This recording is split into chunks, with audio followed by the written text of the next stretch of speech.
week's time. That would be Monday coming up. Okay, Helen, I'm going to leave you there now because the Chancellor is about to speak.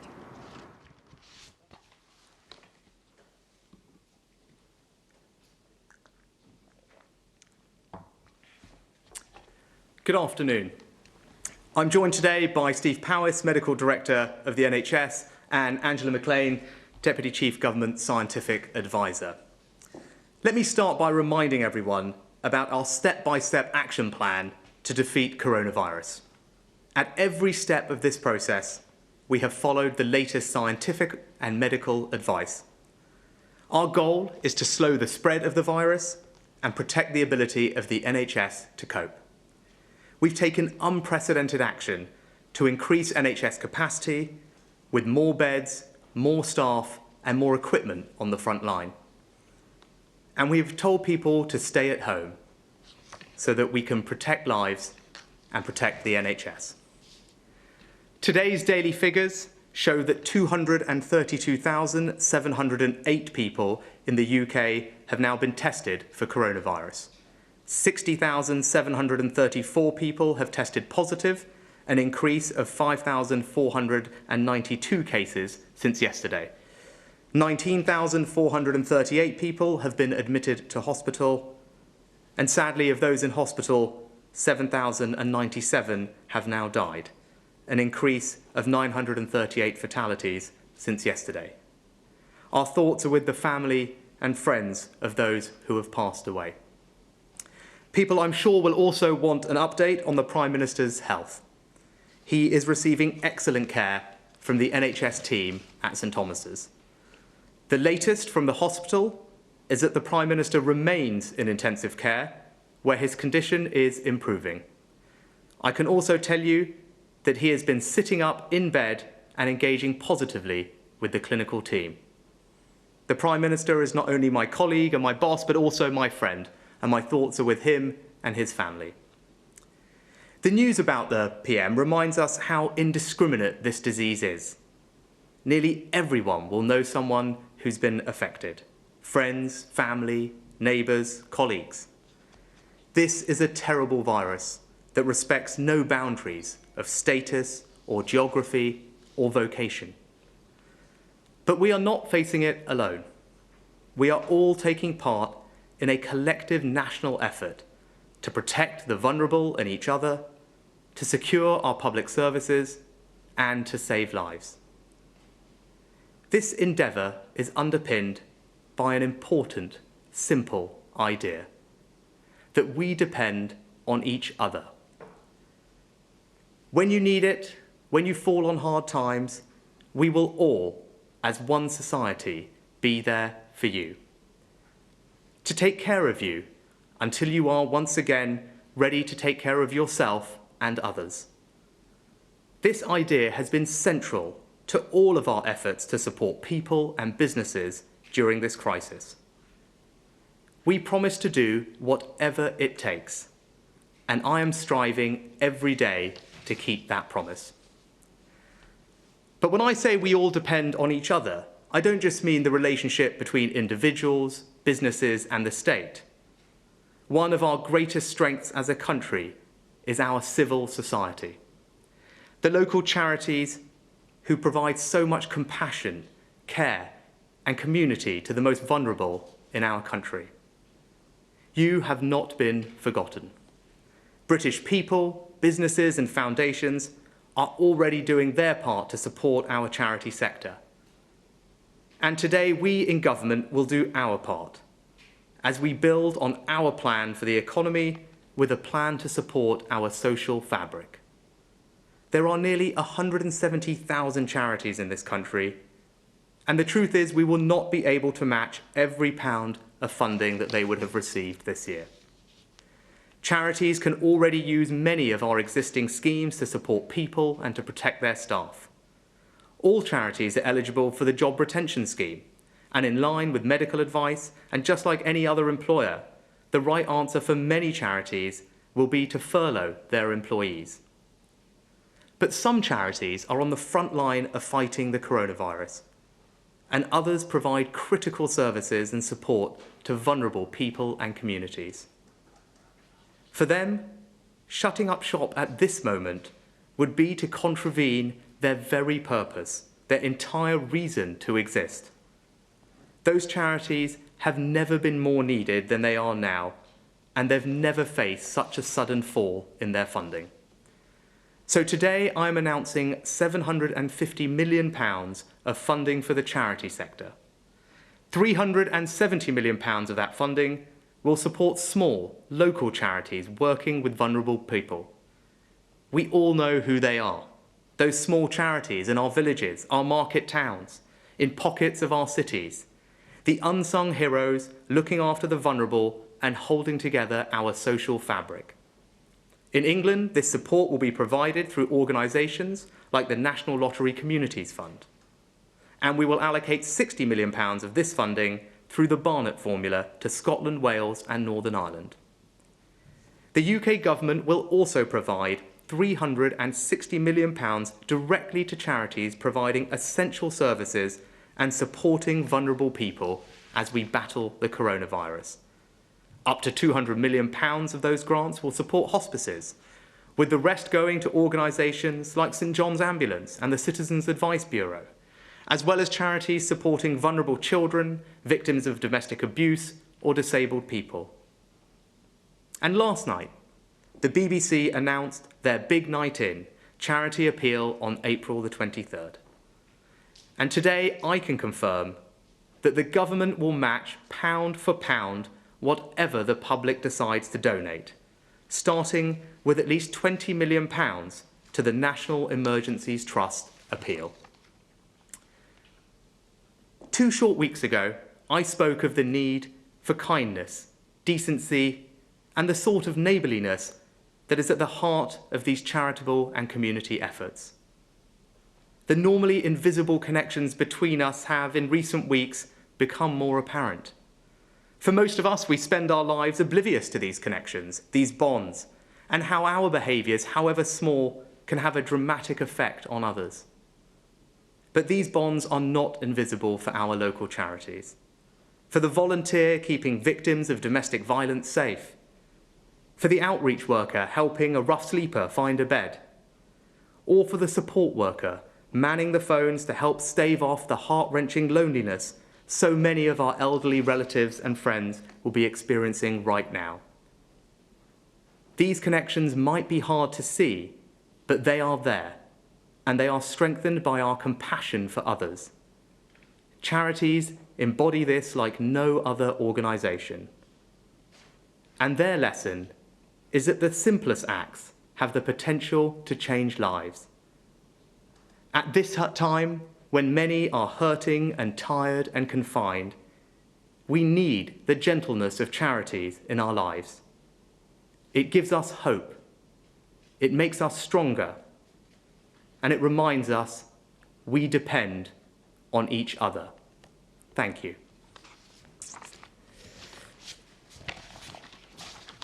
If we could now take some questions, I believe. Angela, were you going to present your slides first? If I may. Perfect. I wanted to start by showing this data, which is a record of how much we've acted together to reduce how much we contact each other. So what's shown here is footfall at 17 stations across the country, counting how many people pass through those stations at different times through the month of March. And what you see is that at the end of March, footfall was down 94% compared to the first week of March. And in the next slide, what you can see is that that has worked in the sense that this count of new cases in the UK, day by day, over the last few weeks, is not accelerating out of control. Yesterday, there were 5,492 new cases, and the spread of this virus is not accelerating, and that is good news. If I could have the next slide, please. What's recorded here is people in hospital beds with COVID. And the highest of those lines is London, and the one just below in grey is the Midlands.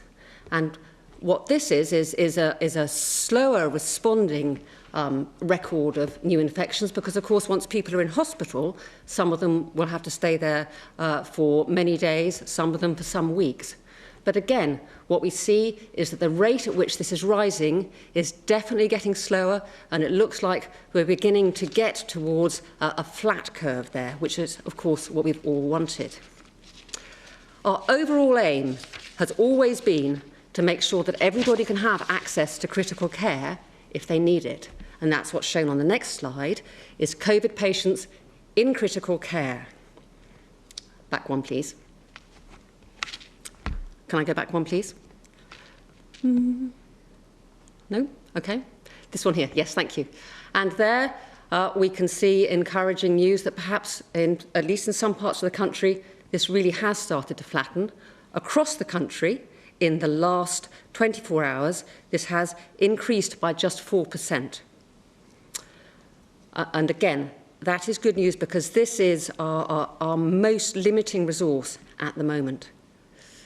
So finally, I have data on the sad statistic of people who have died from COVID. And this is an international comparison across different countries, showing how that number accumulates in different countries.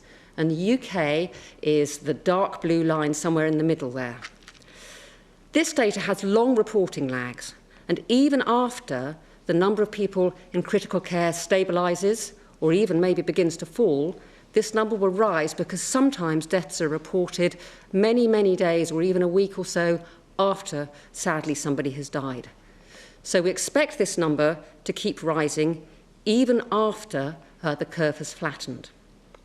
Thank you, Chancellor. Thank you. Steve, anything you wanted to add? Well, maybe a word on charities. So in the NHS, we work very closely with our partners in the charitable section.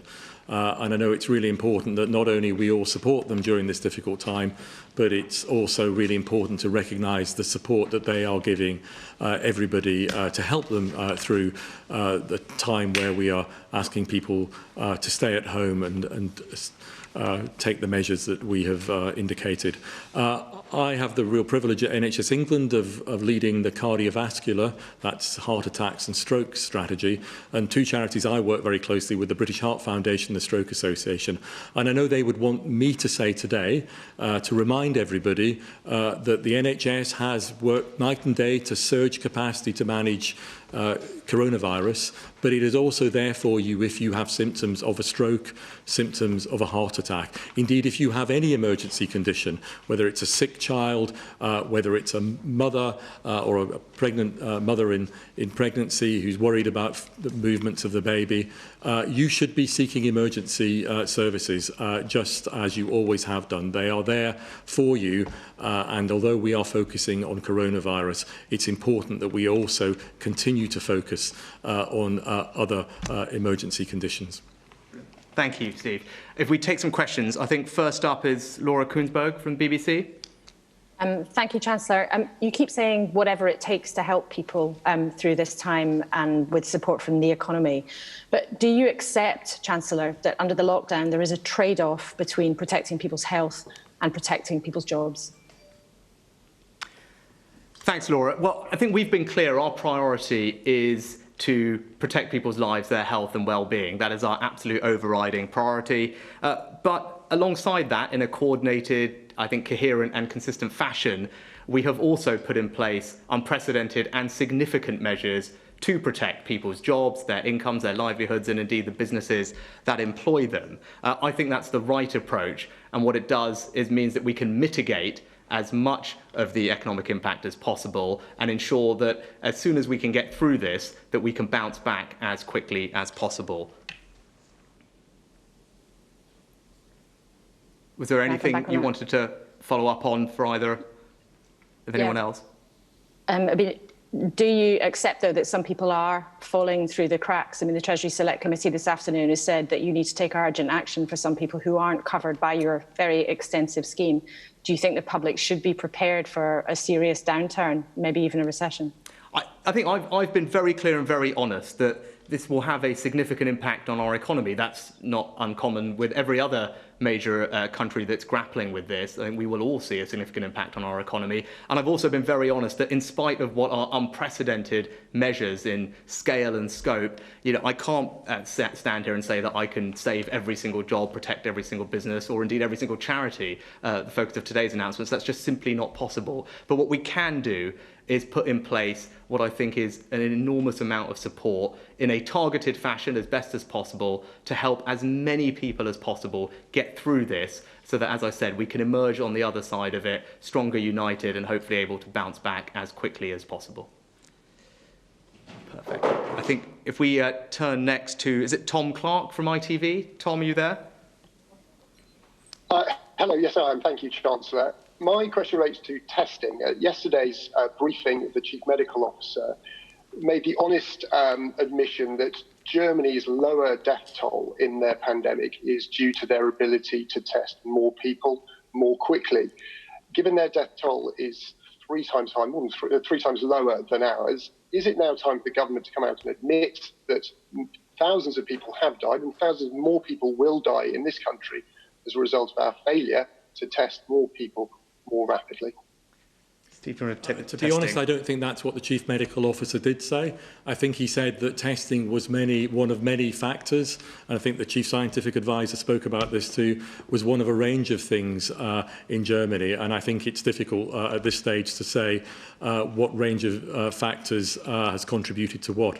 I think the Chief Medical Officer was also making clear that it's important that all countries learn from each other, and I've no doubt that other countries will want to learn from our experience and some of the things that we have done in the United Kingdom, for instance, the work on modelling and predicting what the epidemic might do. So I think the point he was making yesterday was that everybody should be learning from each other, and indeed that is what we're doing. Angela might have more to say on that. Yes, I would have thought the point would be that the rate of deaths, of course, appears much lower if you can count many, many more of the cases. That's certainly one of the things that you see. If you see different case fatality rates in countries, that could be because you're counting many, many more of the people who should be on the bottom of that fraction. In terms of modelling, that is something that we're really very happy in this country to offer to other countries, and hope that's one of the things we can contribute to the international effort. Brilliant. Thank you, Tom. I hope that. Like you, I just sat through the Select Committee hearing on which you were a witness. We heard from the people in charge of testing in South Korea and in Hong Kong, who made it abundantly clear testing has reduced the numbers of cases of coronavirus in those countries. And Dr. Whitty did say yesterday that it was in fact Germany's ability to test that was, yes, part of their lower death rates, and that we had less concern. He did not dispute that. It is about testing. So can you tell me whether our inability to test will lead to greater mortality here? And can I also follow up, how dependent is the UK on a testing regime for us to be able to lift lockdown restrictions? And are we on course to have sufficient levels of testing in the community to allow us to do that in anything like the next 3 or 4 weeks? So I think we all agree that testing is important. That is not the issue at all. I think the point I was making is that testing is one part of a set of different things that will need to be considered in any country's strategy. That is the case here. It is the case in Germany. And I have spoken to the Chief Medical Officer today, and I think, I know the point he was making yesterday was it is a part of the overall strategy. And I think it is almost certainly too early in all countries' experience to know exactly which components of strategies have been the most effective or have been most important. And it's highly likely it's the combination of these things rather than any individual part of an approach. Okay, brilliant. Thank you, Tom. Can we turn to Andy Bell from Channel 5? Yes, thank you. And I want to follow up partly on Tom's question about the lockdown, but in a different context, which is the First Minister of Wales has said today that, as far as he's concerned, the lockdown is going to continue beyond next week in Wales. So can you level with us now and just accept that the lockdown is going to continue across the UK through next week? And from a scientific and medical point of view, is it possible or even desirable that different parts of the country could come out of lockdown at different speeds? Yeah, let me address that before handing over, Andy. I can just say, look, there will be a COBRA meeting tomorrow chaired by the First Secretary of State involving the devolved administrations to talk about the approach to the review. We committed that the evidence and the data provided by SAGE, which will only be available next week. But I think rather than speculate about the future, I think we should focus very seriously on the here and now and the present. And I think there the message is unequivocal. Our priority right now is to stop the spread of this virus, to get the other side of the peak. And the best way to do that is for people to follow the advice, which is to stay at home, protect lives and protect the NHS. So I think in terms of messaging, I would want to be absolutely unequivocal about that. That's where we are now. That's the advice people should be following. That's the best thing that we can all do to help get through this as quickly as possible. But I don't know, Andrew, if you wanted to add anything on that. We have always said that we would need to be able to see what impact the whole suite of interventions that were brought into place on the 23rd of March are having before we can make any evidence-based decision on what to do next. And this week is a really important week. We're all watching what happens. I guess from a purely scientific point of view, more data is better for us. But I completely agree with the Chancellor that what really matters is that people stay home, protect lives and save the NHS, or is it the other way around? Brilliant. Andy, Hope, does that answer your question? I'd just like to come back to the idea of whether different parts of the country could theoretically emerge at different times from lockdown, whether that's, first of all, politically possible, and secondly, whether that's in any way scientifically or medically desirable. I think that what I'd probably say before handing over to Angela on the medical is just, I think, again, I don't want to start speculating about the future. I think that's not helpful at this juncture. I think the thing now is for people to focus unequivocally on the advice. We are where we are in this process, and the advice is clear. People should follow the advice. That's the best thing that everyone can do wherever they live in this country at the moment. And I think Angela probably would echo that. But I would echo that. I don't want to get into hypotheticals about what might be better one way or another. I suspect that simple strategies might well turn out to be the best to use, but we'll see. And I'm going to get it right this time. The advice is for Easter weekend to stay home, protect the NHS and save lives. So I will certainly be having my Easter at home. Thank you, Andy. Gary Gibbon from Channel 4. Thank you.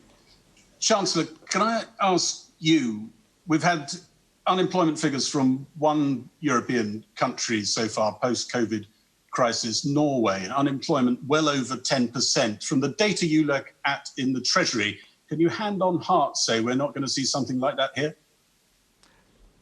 No, Gary, I will be absolutely honest. This will have a significant impact on our economy, and not in an abstract way. It will have an impact on people's jobs and their livelihoods. And that's why we've taken the actions that we have in order to help mitigate some of that. I believe that, for example, the jobs retention scheme, the furlough scheme that we've put in place, which we've never had anything like in this country, as I said when I stood here to announce it, the government is stepping in to help people, to help pay people's wages so that they're not laid off, so they don't end up being unemployed, that they remain attached to their company, with a very significant safety net behind them. That helps the company, that helps the person, it helps their family finances. I think that, and to combine with all the other measures we've taken, will significantly help mitigate some of the impact. And I think that's what other commentators have said as well, that if we weren't doing all the things that we're doing, if we weren't put in place these unprecedented measures, it would certainly be worse. So I believe we're doing the right things. I can't stand here and say that there isn't going to be hardship ahead. There is,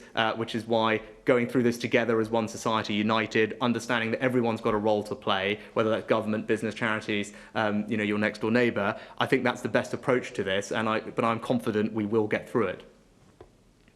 Can I ask, is some of that? Is some of the data from surveys already coming in outstripping your expectations? You mentioned the furlough scheme, some suggestion that there could be people applying for that, businesses applying for that way in excess maybe of Treasury expectations. Did you ever think you could be forking out, say, 40 billion over 3 months, which could be the number, couldn't it? Well, I think just to clarify on that, we have not put out a specific projection or an estimate of the take-up of that scheme, and I think there was some reporting that we might have, and this might be an excess of it. So we haven't actually done that for the simple reason, this is an unprecedented situation. So of course we have a range of scenarios that might come our way, but there isn't a precise central estimate of what the scheme might do. What I would say is, you're right, there is other data that we can look at, and I think others and myself have talked about universal credit claims, which have come down from where they were 10 days ago, which is comforting, but they're still very elevated relative to what normal levels might be, sometimes 4 or 5 times higher. That is obviously something we look at, and that's why we've not only strengthened the safety net and put extra money to the tune of £7 billion plus into the welfare system for those who are accessing universal credit. We've also provided more funding to DWP, for example, to help them process those claims and make sure people get the support as quickly as they need. But as I said, when it comes to the job retention scheme, people who are put on that scheme at whatever scale, to me, that's the scheme working. The idea is that we did that so that people were not laid off, they were not unemployed, they had a good income to get them through this, and they remain attached to their company and their employer. So if it ends up being significantly used, I will view that as a success if it means that we get through this and then can bounce back quickly and provide security to those people and their families during it. Thank you. Is I think next Pippa Creer at the Daily Mirror. We all know that the focus now is currently on following the advice, rightly. But I've spoken to head teachers and parents and MPs who are very keen to reopen schools as soon as the scientific advice suggests that it's safe to do so. So could I ask Professor McLean whether, despite the focus on the advice now, whether she could give us any indication of whether schools might reopen before the summer holidays, which after all are 3 months away. And the Chancellor, if I could ask you, how significant a factor are schools in your discussions about getting the economy back on its feet once we're through the other side of this? I'm happy to answer that by saying there's very intensive work going on to think about all sorts of different things that we might do in the next stage. It would be completely premature for me to give a yes or no answer to that question, because so much depends on this question of how well have the measures put in on March the 23rd worked. And we can't know that this week until we see a longer run of infections that have happened since that time. But please be assured that people are working incredibly hard to explore those sorts of questions. Yeah, and Pippa, I probably can't add much to what Angela said. Is that we are, in all these instances, we are driven and basing our decisions on the science and what is best for controlling the spread of this virus and getting that R0 number down. That's been our approach to this thing all along, and that will continue to be our approach. And I pay tribute to those who are helping keep our schools open for the children of key workers. That is valuable, and the work that they're doing is, I believe, well supported by the Department of Education. But again, they also are owed our thanks for doing that, because that is vital at this time. Can I come back? Yeah, of course. Yes. I can understand that obviously the data and the science suggests that it's too soon to say, but Mr. Powis was talking just days ago about green shoots and the beginnings of signs of the curve flattening. Was that premature? No, I don't think so, because I think what I said last week was that the green shoots were occurring in some of the early things that we were seeing, such as the reduction in transport, the reduction in footfall that we describe in these press conferences, which recognises that the British public is complying with instructions, and as we've said, the message is we need to continue complying with those instructions on social distancing. So those green shoots over time translate into benefit in a reduction in the number of infections, a reduction in the number of hospitalisations, and then sadly, finally, into a reduction in the number of deaths. And I think, as you have heard from Angela at the start of this press conference, we are starting to see a plateauing, the first signs of a plateauing of infections and hospitalisations. And if we had not taken those measures, if people had not complied with them, we would not be seeing that. We would be seeing an exponential curve and a set of graphs that were steeply rising. we are beginning to see the benefits, I believe, but the really critical thing is that we have to continue following instructions, we have to continue following social distancing, because if we don't, the virus will start to spread again. And if it starts to spread again, then in a week or two's time, we will be seeing a set of figures which are not going in the direction that we want to see them. We will see increased pressure on the NHS. We will see increased numbers of deaths. So this is not the time to become complacent. It's not the time to think that the job has been done. This is the time to continue, everybody continuing, whether you're me, whether you're a member of the public, frankly, whether you're a football team, to continue to keep with social distancing and ensure that the hard work and the hardship that everybody is no doubt encountering leads to those benefits. That's a simple message today, and you've heard it time and time again, and there are no apologies for giving it. Brilliant. Thank you, Pippa. Can we go next to, is it Mesa Hall from the Express? Oh, no. Yes, thank you, Chancellor. Just back to your job retention scheme, the head of Revenue and Customs has today warned that the scheme is open to fraud and abuse. Have you had any evidence that that is happening? And would you urge employees to blow the whistle on firms that may be abusing this scheme? Yeah.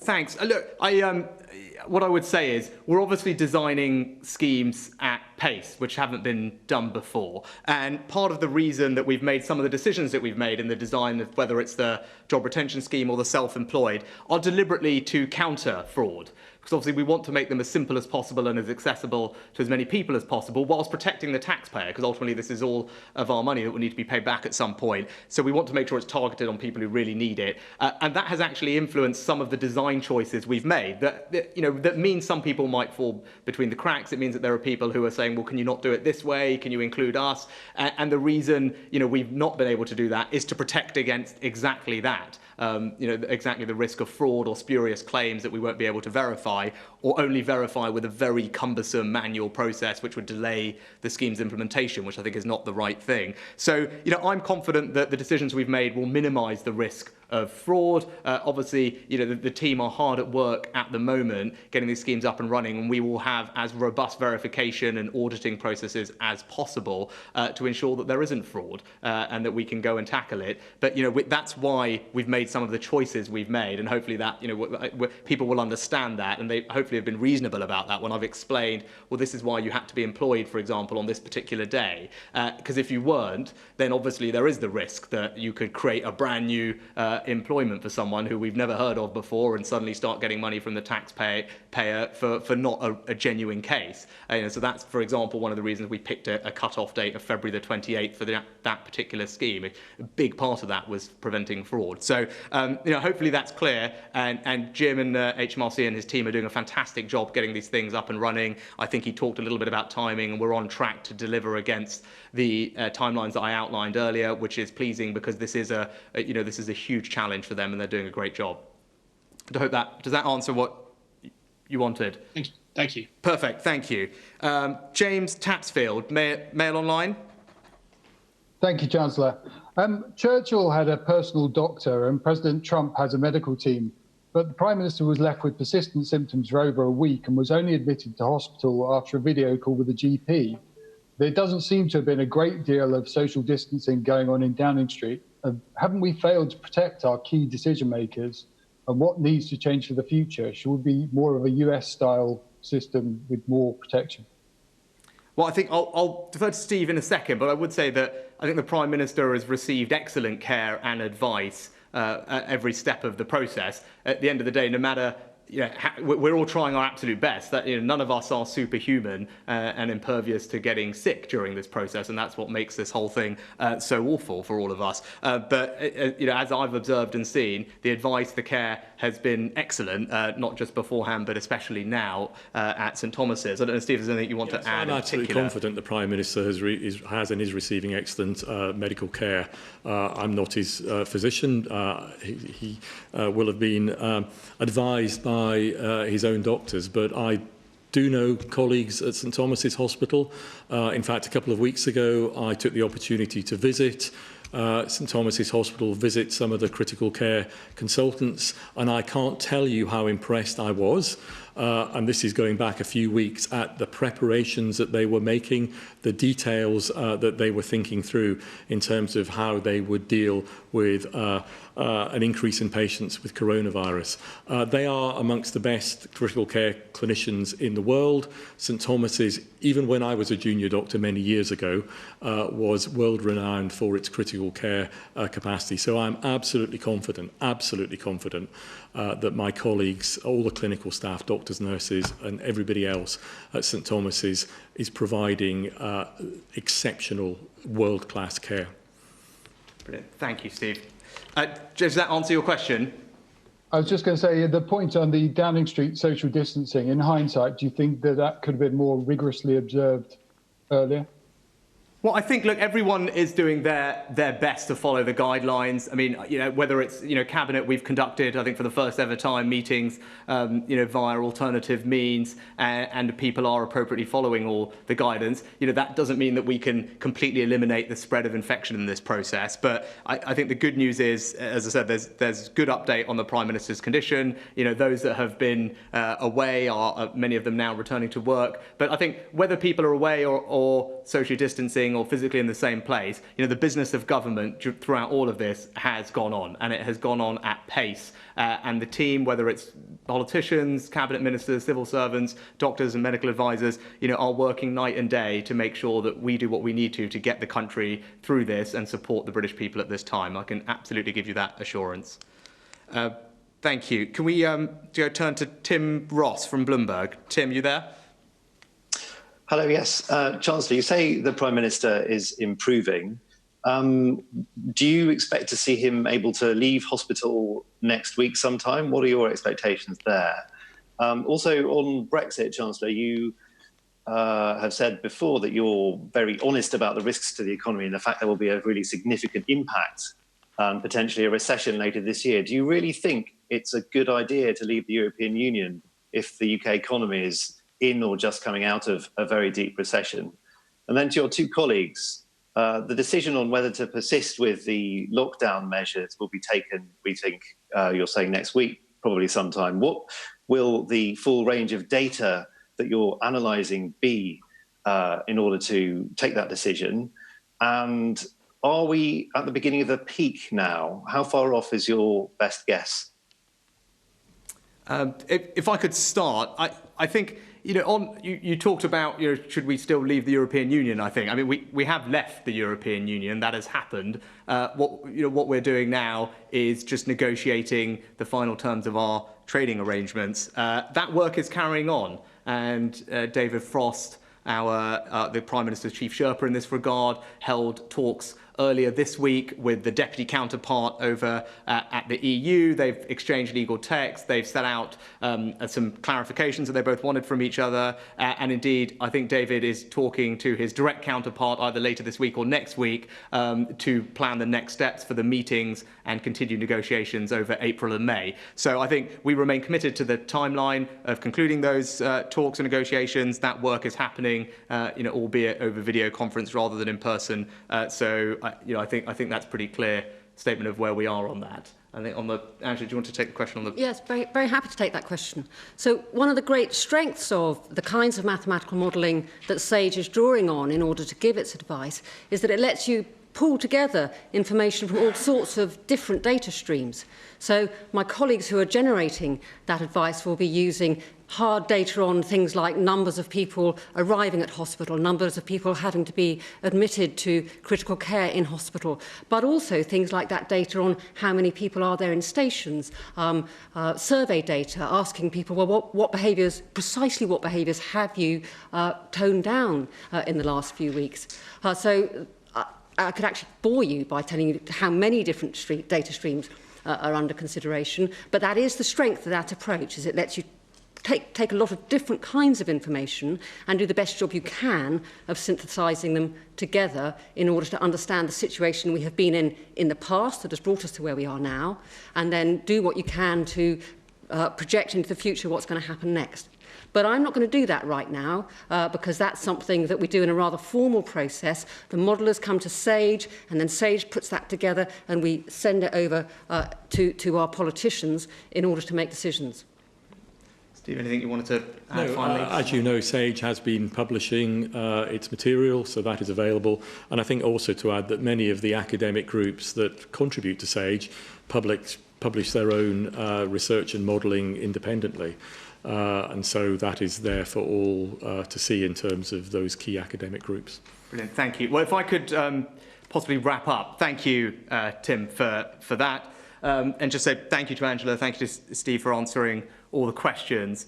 Our announcement today was about supporting charities who are a critical part of the social fabric of this country. It builds on the economic plan that we've already announced to protect people's health and economic security by supporting public services like our NHS, backing business and protecting people's jobs and incomes. And if I could conclude by saying this, our economic plan and the plan for charities that we announced today are built on one simple idea, that we depend on each other. Thank you. The Chancellor Rishi Sunak ending today's press conference.